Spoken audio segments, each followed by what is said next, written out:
সবাই এসে ক্লাসরুম ঝাড় দিবে, পরিষ্কার করবে। আমি সংস্কৃতি মন্ত্রী, আমি হলো শিশু সংসদের কাছ থেকে আমি একটি কথা বলবো।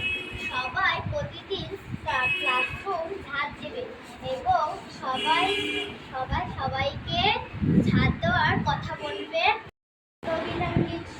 ভালো করে করতে হবে এবং জনগণও ভালো করে করতে হবে। এদিকে স্বাস্থ্যমন্ত্রী সায়ন সাহা কিছু বক্তব্য রাখছে। ক্লাসরুম প্রতিদিন ঝাড় দিতে হবে,